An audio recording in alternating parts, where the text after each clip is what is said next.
Napakalaking bahay. Ito po yung kanilang living room. At ito yung aming pagkakabitan ng curtain. Hanggang doon po. Anong yan lang?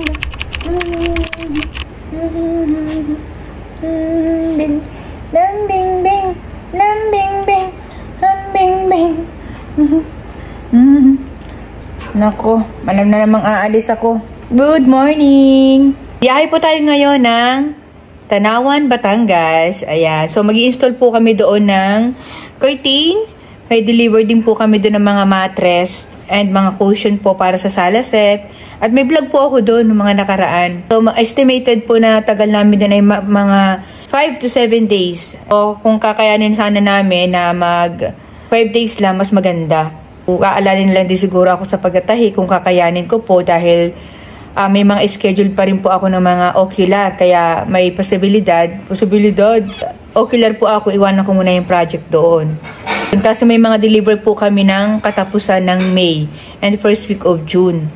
Mga batuta ay iwan. Dahil wala na rin akong time sa mga pets ko, ay pag-groom ko na lang siguro sila. Pag-groom. Ako lang kasi nag-groom sa mga to eh.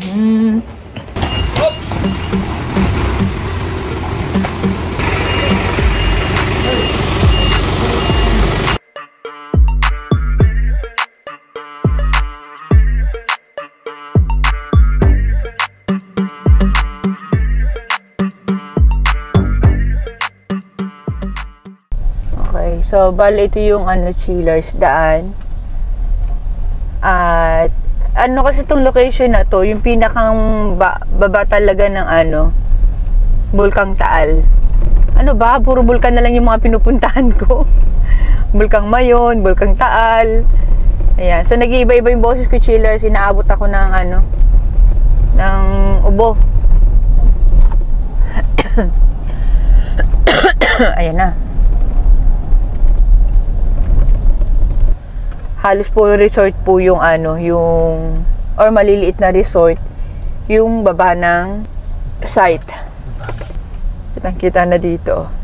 Pababa kami ng pababa. Dati pagka nagdi-deliver kami, tinatanaw-tanaw lang namin to. Ngayon, ang tatanawin naman namin yung taas.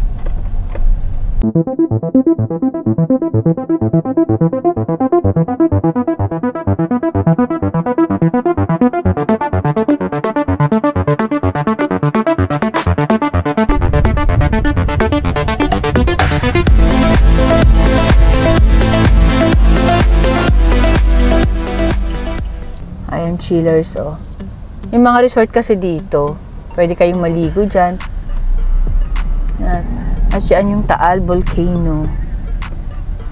Isda pala, mga bangus.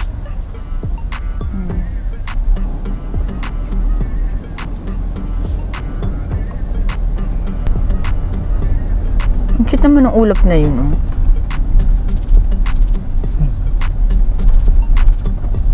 Pahiwala yan.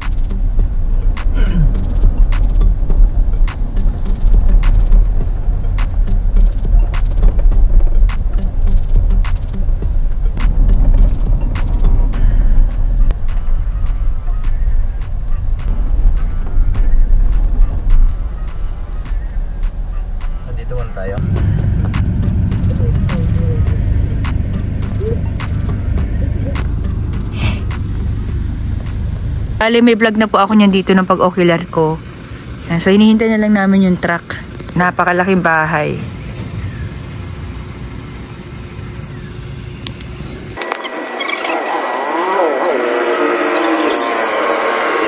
Ayan. So, bale, magbabala muna sila ng mga gamit. Dahil kakain lang muna kami.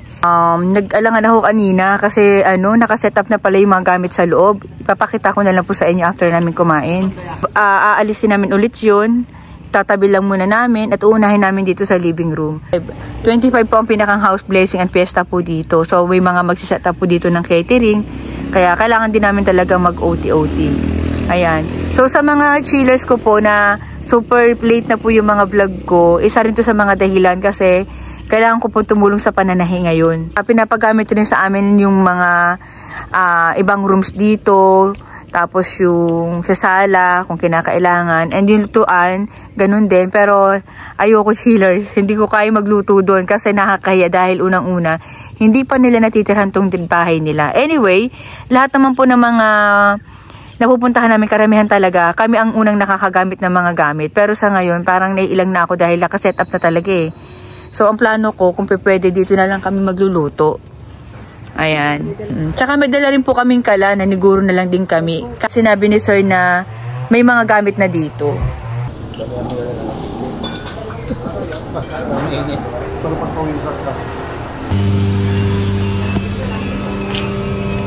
At ayan. Ang lakas ng aircon. Ay, sarap. Ayan. So, ito chillers yung yung setup nila. Ito yung dahilan kanina kung bakit parang gusto kong i-cancel yung pag-install namin. Ayan. Tignan nyo naman, no, kompletong-kompleto na. Ayan. Pwede na ako mag-house tour. Ito yung kitchen nila. Ayan. And ito po yung kanilang living room. At ito yung aming pagkakabitan ng curtain. Hanggang doon po. Pati dito. Pati ba dito lalagyan? Ayan, lalagyan yan dyan. Ayan nga yung mga gamit namin. O, nakakasira agad, o. Ayan. So, tingnan ko yung guest room kung bukas na. Doon po kami mag-i-stay. At saka doon sa isang room dito sa baba. Ayun. Para hindi naman sobrang kalat dito. At ito po, lahat po yan, tatanggalin namin. Itatabi na lang muna. Maglalagay po kasi kami ng scaffolding dito. At ayun nga yung mga boys, nagdidiskarga na. Ayan. And then, ang lakas ng aircon dito. Kaya, hindi kami masyadong mahihirapan. Mas mapapabilis yung trabaho. Mas relax magtrabaho. Kahit mag-OT po kami, pwede. Yun ang advantage. Dito naman, yan. So, bawat galaw namin dito, nagpapaalam po ako kay sir. Yan. So, malaki ng bahay. Tapos, ito yung bathroom na pwede namin gamitin. At tinan nyo naman yung bathroom, ha? House tour ko kayo dito. Yan, napakabango. At love na love ko yung ganitong bathroom. Alam nyo naman ako chillers, di ba sinabi ko sa inyo, sa bahay, tumitingin talaga ako sa bathroom. Or number 1 talaga yung bathroom. Or powder room, CR man yan. Usin natin ito mamaya. May parang may leak yata dito, kaya tinanggal to. Anyway, yan, kompletong-kompleto. Yun. At ang bango, kasi ito yan din yung ilalagay namin sa mga CR namin, lalo na si Ashley. Ang bango kasi talaga niyan. Matagal pang maubos. Close natin. Yun nga lang, hindi ako makakapaglagay talaga ng mga gamit-gamit ko, nakakailang. Anyway, mamaya tingnan natin. Ayan. May pa-console dito.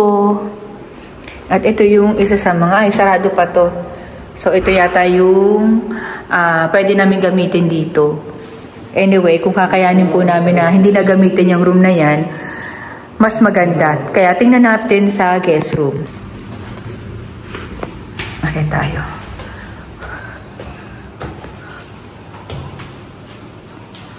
Asan yung guest room? 3rd floor ba? Okay. Sige na. Yan. Tayo. Oh my God. Ang init na dito sa taas. Okay. Ito yung guest room. Ito ba yun? Sarado pa yung mga rooms. Ito. Ito naman yung bathroom dito sa 3rd floor. Ayan. Ito wala pa masyadong gamit. Para mas maganda, dito na lang ako gumamit. Ayan. Marami rin kasi akong anik-anik chillers eh. Kaya, ang hirap. Anyway, inaayos naman namin pagkatapos. So, tingnan natin. Ganda ng nila, bathroom. Ang laki dito. Terrace na yan. Medyo nalilito ako saan yung guest room. Update ko na lang kayo mamaya. Kasi sarado pa yung mga kwarto dito. And hiningal ako. Tingnan natin. Sarado din. Sige, tingnan na lang natin yung caretaker or yung pinsan ng may-ari.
So, bali, ang sabi sa amin ni Sir, huwag na daw kayo magluto doon.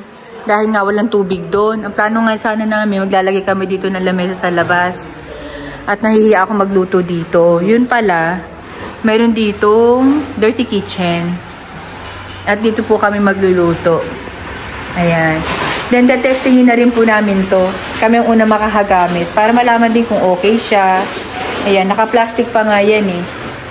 Ayan o. So, dahil marunong naman sila magkabit ng mga ganito, ayan. Para din ano, yung amoy masipsip ng exhaust fan. Ayan. Ayan siya. So, magluluto ngayon ay siniknik. Ayan, tagakain lang kami. Charot. Ito yung mga ginirocery namin kanina. Iaayos ko na lang din para hindi makalating nandito.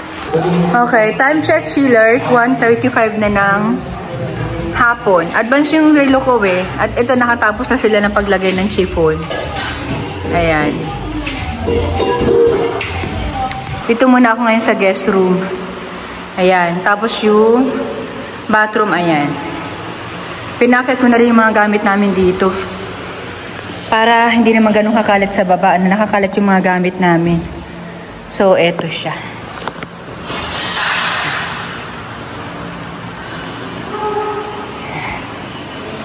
Yan, mag-a-ice-ice muna ako dito, chillers, ha? Napagod ako pag-akyat. At may aircon naman dito. Yan, yun nga lang. Ito, open. Yan, madali naman gawa ng paraan yan. Ayan. Okay, update, chillers. Yan ang sitwasyon dito. At ang oras po ay alas 3 na. Advance tong ano ko, relo ko. Kat magkangananghalian muna kami. Nagmerienda kasi kanina kaya late na rin yung ano, lunch. Hindi pa yung good natin? Wala na. Ayan.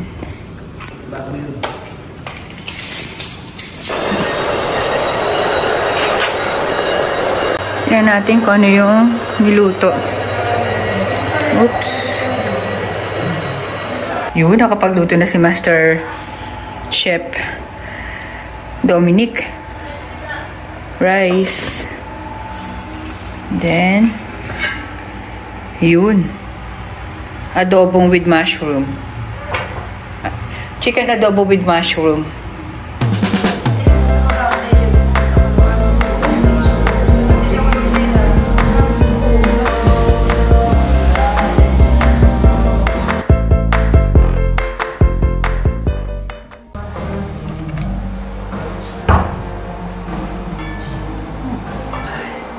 That's it.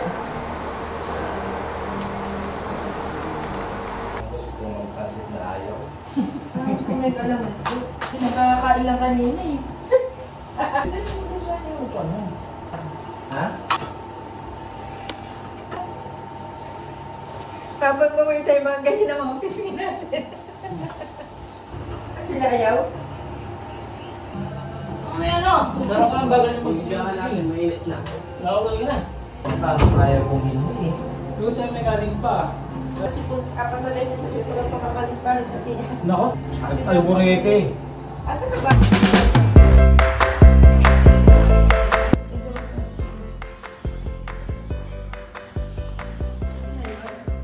Yung pag tinatamad na ang iba na takbo nito.